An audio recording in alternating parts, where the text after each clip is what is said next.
তিনি বাংলাদেশের সর্বকালের সেরা ব্যাটসম্যান কিনা তা নিয়ে প্রশ্ন থাকতেই পারে। তবে তামিম ইকবালই যে 3 ফরম্যাটে বাংলাদেশের সফলতম ব্যাটসম্যান তাতে এতটুকুও সন্দেহ নেই।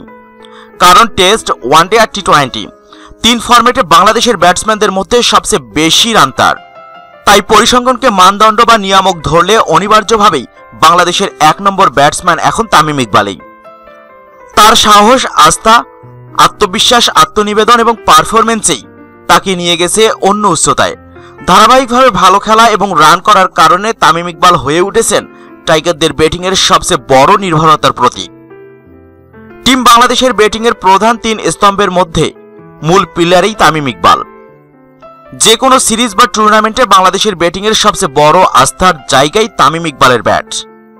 চট্টগ্রামের ঐতিহ্যবাহী ক্রীড়া পরিবারের সেই কনিষ্ঠ সদস্য তামিম ইকবালের আজ 30তম জন্মদিন।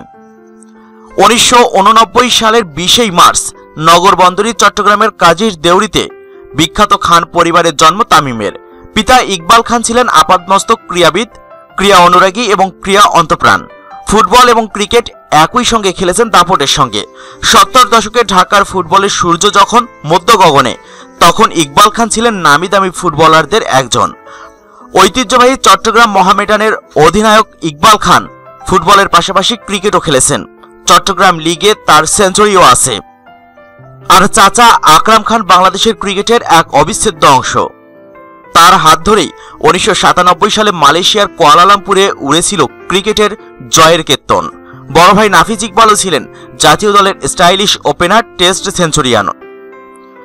স্বভাবতই ক্রিকেটটা তামিম ইকবালের রক্তে অস্থিমজ্জায়। ড্যাশিং এই ওপেনারের আন্তর্জাতিক ক্রিকেটে অভিষেক হয় 2007 সালে হারারেতে জিম্বাবুয়ের বিপক্ষে। তবে তামিম ইকবাল সবার নজর কাড়েন 2007 সালে ভারতের বিপক্ষে বিশ্বকাপে নিজের অভিষেকে সাহসী ব্যাটিংয়ে। দুর্দান্ত এক হাফ সেঞ্চুরির পথে ভারতের সে সময়ের 1 নম্বর ফাস্ট বোলার জহির খানকে উইকেট ছেড়ে 2 পা বেরিয়ে লং অনের উপর দিয়ে বিশাল ছক্কা হাঁকিয়ে তামিম ইকবাল জানান দিয়েছিলেন, শুধু জহির খানকে নয়, বিশ্ব ক্রিকেটকে শাসন করতেই এসেছি আমি। জহির খানের বলে তামিম ইকবালের ওই ছক্কা হাঁকানোর আক্রমণাত্মক ভঙ্গি মাঝে বাংলাদেশের ক্রিকেটের সবচেয়ে বড় বিজ্ঞাপন হয়ে গিয়েছিল।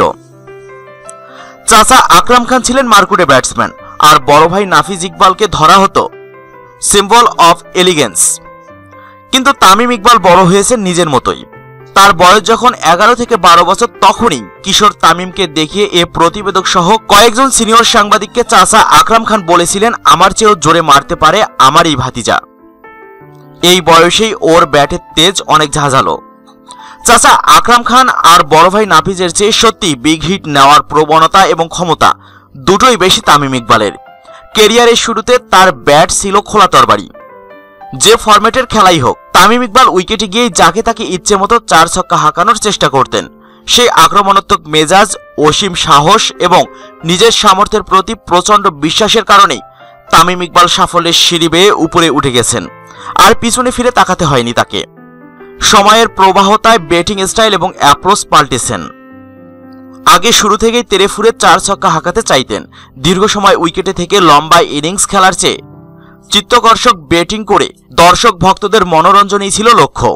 কিন্তু সময়ের ফেরে সেই তামিম ইকবাল এখন অনেক পরিণত, ধীরস্থির। চটকদার মার আর বাহারি স্ট্রোক প্লেতে মাঠ মাতানোর চেয়ে এখন দলের প্রয়োজন মেটাতেই অধিক মনোযোগী তামিম ইকবাল। তাই বাংলাদেশের ব্যাটিংয়ের প্রাণ এখন তিনি। এখন পর্যন্ত 3 ফরম্যাটেই বাংলাদেশের সর্বোচ্চ রান সংগ্রাহক তামিম ইকবাল।